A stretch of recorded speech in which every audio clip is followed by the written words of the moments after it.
नमस्कार, मैं अनिल कुमार श्रीवास्तव। आप देख रहे हैं दैनिक जनजागरण न्यूज। आज हमारी मौजूदगी है सनातन धर्म सरस्वती शिशु मंदिर में और हमारे साथ मौजूद हैं यहाँ की नवनियुक्त प्रधानाचार्य हीरा सिंह जी। हीरा सिंह जी के विषय में बता दें, आप संचालिका रही हैं शिशु वाटिका की और तमाम विद्या भारती के तमाम उपक्रमों में आपने बढ़ चढ़कर सहभागिता की। मैम, आपका बहुत बहुत स्वागत है। धन्यवाद भैया। मैम, सीधे सीधे हम आपको अपने कार्यक्रम से जोड़ेंगे बात बेबाक। प्रधानाचार्य बनने तक का सफर आपका कैसा रहा? प्रधानाचार्य बनने तक का सफर मैंने 17 अगस्त सन 2000 में ज्वाइन किया विद्या भारती को। और ज्वाइन करने के बाद मैंने 2007 में शिशु वाटिका का संचालिका पद पर मुझे कार्य मिला और इस निमित्त कार्य करते करते अनेक पद का दायित्व भी मिला, प्रांत का, क्षेत्र का। और एक मतलब अंदर से विद्या भारती में काम करते हुए एक नई अनुभूति पैदा हुई कि कभी मैंने कल्पना भी नहीं की थी कि मैं मतलब विद्या भारती के विद्यालयों में काम करूंगी। लेकिन रिजल्ट अच्छा रहा, काम कर रहे हैं। बिल्कुल मन और दिल में पूरी विद्या भारती समाई हुई है और इसी आशा के साथ शायद मेरा एक कदम और आगे बढ़ा है और मैं प्रयास कर रही हूँ ज़्यादातर कि हमारे भैया बहन अच्छे शिक्षण, अच्छी प्रगति की ओर बढ़ें और ये प्रयास मेरा जारी रहेगा। और विद्या भारती के लिए जी रही हूँ और विद्या भारती के लिए जीती ही रहूंगी, काम भी करूंगी। जैसा कि आपने बताया, संचालिका के रूप में आपको अनुभव है, इस नई भूमिका के लिए आपने खुद को कैसे तैयार किया? संचालिका के रूप में अनुभव है, लेकिन थोड़ा सा ये हुआ कि जब मेरे को पत्र आया कि आपको प्रधानाचार्य पद ग्रहण करना है तो थोड़ा सा लग रहा था कि हम कैसे कर पाएंगे। लेकिन 26 साल से इस विद्यालय में हम काम कर रहे हैं, सभी आचार्य बंधु हमारे परिचित हैं, सभी लोग थोड़ा सा अपने को तैयार करना पड़ा और प्रयास कर रहे हैं कि नई दिशा को लेकर हम आगे बढ़ें और अच्छे से अच्छे प्रगति की ओर इस विद्यालय को हम बढ़ाएं। तो निरंतर भैया बहनों से, आचार्य बंधुओं से, कर्मचारियों बंधुओं से निकटता रहती है, बातचीत रहती है और आपको आश्वासन देती हूँ कि विद्यालय को मैं दिनों दिन प्रगति की ओर बढ़ाऊंगी। विद्या भारती विद्यालय की शिक्षा पद्धति को आप किस रूप में देखती हैं? विद्या भारती के विद्यालय को मैं पंचपदी, जैसे हम लोगों की विद्या भारती में पंचपदी शिक्षण शुरू से चला आ रहा है। हम लोग पंचपदी शिक्षण से भैया बहनों को शिक्षण देते हैं। अभी हमारी राष्ट्रीय शिक्षा नीति जो लागू हुई उसके अनुरूप हम लोग काम कर रहे हैं और काम कर रहे थे स्टार्टिंग से। लेकिन कुछ और इसमें नवीनता लाने की आवश्यकता है कि हम भैया बहनों को अच्छी एक प्रैक्टिकल तौर पे हम भैया बहनों को कैसे शिक्षित कर पाएं। तो अभी तक हम शिशु वाटिका में थे, शिशु वाटिका के भैया बहनों को क्रिया आधारित, गतिविधि आधारित शिक्षण कराते हैं। अब हमारा एक कदम और ये हम आगे अपना मन अभी हमने बनाया है। अपने आप ही मैं टीएलएम का भी निर्माण करती हूँ, सब कुछ करती हूँ कि भैया बहनों को जब हम कक्ष में जाएं तो कौन सी नई विधा के अनुसार भैया बहनों को हम शिक्षित कर सकें कि भैया बहन हमारे विषय में खरे उतरे और शिक्षण हमारा प्रभावशाली रहे। वर्तमान दौर में संस्कार युक्त शिक्षा का क्या महत्व है, इसे कैसे लागू करें? वर्तमान तौर पे शिक्षण का, संस्कार का तो बहुत महत्व है, जैसे कि इस समय परिवेश जो चल रहा है। लेकिन इस निमित्त हम प्रयास ये करते भैया बहनों को संस्कार, जैसे माता पिता एडमिशन कराते हैं, प्रवेश सब कहीं कराते हैं, लेकिन कुछ संस्कार के कारण हमारे विद्यालय में अभिभावक जुड़ते भी हैं, काफ़ी सारे अभिभावक आए हुए हैं। लेकिन उनको शिक्षा, जब हम लोग विद्यालय आते हैं तो हम लोग मंदिर, हम लोग के विद्यालय का नाम सनातन धर्म सरस्वती शिशु मंदिर है। तो पहला हमारा ध्येय यही रहता है, जब हम मंदिर में जाते हैं तो हम चौखट पे ही प्रणाम करते हैं भगवान का। तो ये हमारा मंदिर है, पहले हम वहीं से स्टार्टिंग करते हैं। फिर भैया बहनों द्वारा रोली चंदन से स्वागत, फिर प्रातः जो हमारी वंदना होती है वो सबसे ज़्यादा प्रभावशाली रहती है। अगर हमारी वंदना प्रभावशाली हुई तो हमारा अवकाश तक, जो हमारा वंदे मातरम तक रहता, वो सुनियोजित ढंग से चलता है। और वंदना के समय भी हम संस्कार सम वातावरण देने की, वाद्य यंत्र के अनुसार कैसे बैठना है, अनुशासन में रहना है और कैसे हमारी नियमित क्रियाएं होनी है। तो इस माध्यम से हम भैया बहनों को संस्कार सम वातावरण देने का प्रयास करते हैं। अपने विद्यालय में कोई नई पहल या नवाचार लाने का विचार कर रहे हैं? नवाचार लाने का प्रयास ये कर रहे हैं कि जो हमारे एक प्रांत की योजना है कि दक्षता वर्ग लगे हर मासांत पे, तो दक्षता वर्ग में किसी को और बाहर को न बुला करके हम अपने विद्यालय के आचार्य को ही दक्ष करें। जैसे कि हम लोग पढ़ाते हैं, आचार्य लोग पढ़ाएं, शिक्षक एक दूसरे को विषय बांटकर हम शिक्षण कराएं। कैसे हम पाठ सामग्री का नियोजन करेंगे, हम बना लेते हैं पाठ सामग्री, लेकिन उसका हम प्रैक्टिकल नहीं करते, तो भैया बहनों के सामने हम प्रेजेंटेशन कैसे करें। तो ये हमारा पहला प्रयास है कि भैया बहनों तक हमारी प्रभावी शिक्षण व्यवस्था कैसे पहुंचे।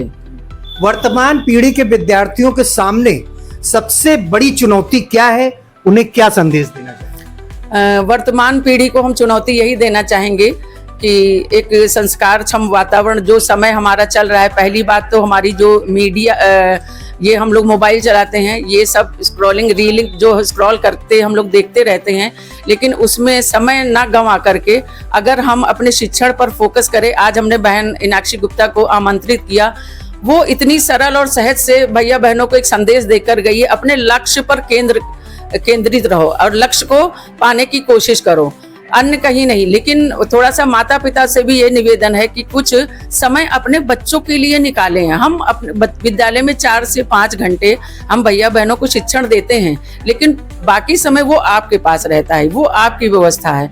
लेकिन भैया बहनों के साथ बातचीत करें। मैंने देखा कि जितने घर में सदस्य रहते हैं उतने ही मोबाइल रहते हैं, सारा टाइम मोबाइल में ही चला जाता। बच्चों से हम कहीं ना कहीं बात में अछूते रह जाते, वो बच्चों के मन में एक गलत धारणा बन जाती है कि वो फिर वो बाहर की तरफ भागते हैं या फिर वो मोबाइल की तरफ भागते हैं। तो बस यही आग्रह है माता पिता से। विद्यालय तो कर रहा है, लेकिन हम 1 कदम बढ़ा रहे हैं, तो आप 2 कदम बढ़ाइए हमारे साथ, और अच्छे बच्चे हमारे निकलेंगे देश में और भविष्य में नाम ऊंचा करेंगे, अच्छे ऊंचाई पद पर रहेंगे बच्चे। शिक्षा के साथ साथ नैतिक मूल्यों के विकास को कैसे संतुलित करेंगे? शिक्षा के साथ साथ नैतिक मूल्यों का विकास करने के लिए प्रयास करेंगे। अन्य विधाएं हैं, पंच परिवर्तन है, कई सारे कार्यक्रम होते हैं नैतिक मूल्यों के आधार पर, तो उनको छोटे छोटे एक नाट्य रूपांतर देकर प्रयास करेंगे कि भैया बहनों को उनको समझाएं, वो समझ सकें और अपने नैतिक मूल्यों का पालन कर सकें। मैम, दैनिक जनजागरण न्यूज से बातचीत करके आपको कैसा लगा? बहुत अच्छा लगा भैया। आपका समय हमें हर समय मिलता है, जब भी हम याद करते हैं, और आपने मुझे इस लायक समझा, तो इसलिए मैं आपकी बहुत बहुत आभारी हूँ और आशा करूंगी आप हमेशा हम लोगों से, हम बहनों से जुड़े रहें, और इसी तरह विद्यालय की न्यूज़ हर घर घर तक पहुंचती है आप ही लोगों के माध्यम से। तो आप लोग कृपया अपना हमारे साथ सहयोग बनाए रखें, हम भी बनाए रखेंगे, और आपका बहुत बहुत धन्यवाद। तो आप सुन रहे थे हीरा मैम को। हम अगले सवालों की तरफ बढ़े उससे पूर्व हमारी अपील है, यूं ही हमें देखते रहने के लिए लाइक सब्सक्राइब जरूर करें, क्योंकि आपका सब्सक्रिप्शन हमारे मनोबल को बढ़ाएगा और हमें आगे बढ़ने के लिए प्रेरित करेगा। मैम, शिक्षकों की भूमिका को आप किस प्रकार देखती हैं? शिक्षकों की भूमिका, देखिए, काम करने वाले हमारे शिक्षक हैं। हम तो मुझे लगता है हम तो एक मॉडल हैं यहाँ पे बैठे हुए, गाइड करना है, लेकिन काम करने वाले हमारे शिक्षक हैं। अगर शिक्षक हमारे अच्छे हैं, तो अगर शिक्षक अच्छे हैं तो बच्चों का निर्माण भी अच्छा होगा, भैया बहनों की शिक्षण विधा भी अच्छी होगी, उनको पढ़ाने का प्रयास भी करेंगे। तो शिक्षक एक हमारी मजबूत कड़ी है। तो शिक्षक को जोड़ कर रखना, शिक्षकों के साथ चलना, शिक्षक के साथ बैठना, उनके सुख दुख को बांटना, ये हमारे लिए अहम भूमिका है। अगर हम उनको समझेंगे तभी शिक्षक हमको समझ पाएंगे और अच्छी शिक्षा भैया बहनों को देने में सक्षम रहेंगे। मैम, अभिभावकों के साथ समन्वय मजबूत करने के लिए आपके क्या प्रयास रहेंगे? अभिभावक के साथ समन्वय, अभी तक तो मेरा शिशु वाटिका में जो प्रयास रहा कि अभिभावक हमसे जुड़ा रहा है और आज भी जुड़े हैं। अब इधर के जो अभिभावक हैं वो भी जुड़ेंगे।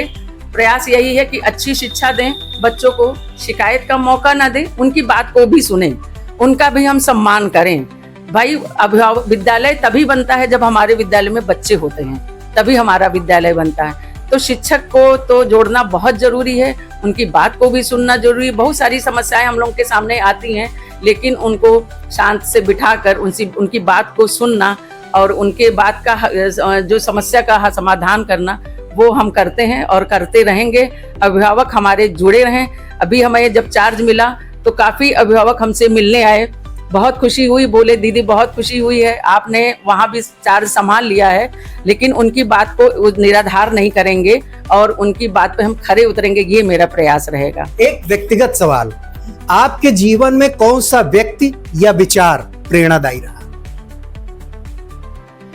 ये बहुत टफ सवाल पूछ लिया है क्योंकि ये व्यक्ति क्या, पहले तो विद्या भारती का मैं धन्यवाद दूंगी। और व्यक्ति में सबसे पहले मैं विद्या भारती के नज़दीक अपने पति द्वारा आई, जो इस समय वर्तमान में सरस्वती कुंज निराला नगर लखनऊ में सरस्वती प्रकाशन के प्रबंधक हैं और सह क्षेत्रीय प्रमुख भी हैं। तो विद्या भारती को मैं पहले से जॉब करने से पहले जानती थी, वहाँ रीति नीति को पहचानती थी क्योंकि हमारे बच्चे भी यहीं से पढ़े हुए हैं। और फिर जब विद्या भारती में जुड़े, फिर धीरे धीरे प्रांत प्रांत से क्षेत्र अधिकारियों का भी मुझे बहुत सम्मान और आशीर्वाद मिला और मुझे बढ़ाने का जो सहयोग प्राप्त हुआ। कुछ अपना कर्म था, कुछ धर्म था और कुछ अधिकारियों, विद्या भारती के अधिकारियों को मेरे प्रति कुछ थी कि ये काम कर सकती है, तो शायद इसके लिए चुना। तो मैं इसके लिए तो विद्या भारती को सबसे पहले धन्यवाद देना चाहती हूँ कि हमको इस कार्य के लिए चुना गया है और मैं कार्य करूंगी और परिणाम भी अच्छा दूंगी, मेरा यही प्रयास है। और आदरणीय पति जी को भी धन्यवाद उनको तो धन्यवाद है क्योंकि उन्होंने यहाँ तक मैं पहुँचाने में भूमिका उन्हीं की रही, क्योंकि विद्या भारती को मुझे नहीं जानकारी थी। जब जुड़े तो कभी कभी मैं नाराज भी हो जाती थी, पूरा समय आप विद्यालय रहते हो, आते नहीं हो घर, आप पूरा समय विद्यालय में ही बैठे थे। जब मैंने ज्वाइन किया तब मुझे पता चला कि विद्या भारती क्या होता, फिर मैं भी घर भूल गई। अब जब मैं विद्यालय आती हूँ तो आप समझ लीजिए मैं विद्यालय की ही होकर रह जाती हूँ।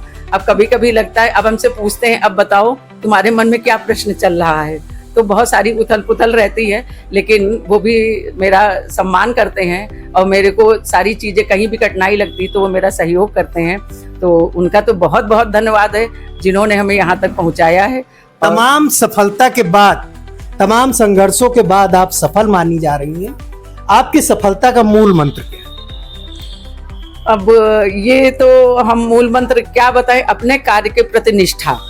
जब हमें दायित्व दिया गया, जब मैंने ज्वाइन किया तो कुछ चीज़ें मुझे अपने पतिदेव से मिली, तो क्योंकि वो कर रहे थे तो मुझे पता था कि क्या क्या रहेगा, क्या क्या करता रहता है, तो काफ़ी चीज़ें उनसे सीखी।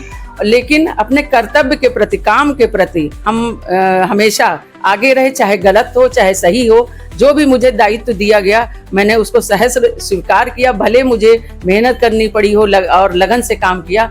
निराश नहीं किया कभी किसी को कि हम ये काम नहीं कर पाएंगे, लेकिन स्वेच्छा से हर कार्य के लिए हम आगे रहें। और चलते चलते मैम, विद्यालय, परिवार और समाज के लिए कोई विशेष संदेश? विद्यालय, परिवार के लिए और समाज के लिए यही संदेश है। विद्या भारती एक संगठन है और हम लोग निस्वार्थ भाव से काम करते हैं। विद्यालय में सारे जो समाज के लोग हैं विद्या भारती को जानते हैं और हम लोग अपने जो जितना काम होता है वो अपने तो बस यही है कि आगे काम अच्छा रहे, समाज के लोग हमसे जुड़े, हम भी समाज से जुड़ें और हमारे जो शिक्षक बंधु हैं वो भी हमसे जुड़कर काम करें। जब एक मजबूत चैन बन जाती है, मोती की माला एक हो जाती, संगठित हो जाती है, तो काम करने में सक्षम होते हैं और काम आगे हम करेंगे। अभी दायित्व मिला है और करके भी दिखाएंगे, ये आश्वासन देते हैं आपको। आपने नवनियुक्त प्रधानाचार्य हीरा सिंह को सुना, उसके लिए हृदय तल से धन्यवाद। यूं ही हमें देखते रहने के लिए लाइक सब्सक्राइब जरूर करें, क्योंकि आपका सब्सक्रिप्शन हमारे मनोबल को बढ़ाएगा और हमें आगे बढ़ने के लिए प्रेरित करेगा। तब तक के लिए धन्यवाद, नमस्कार।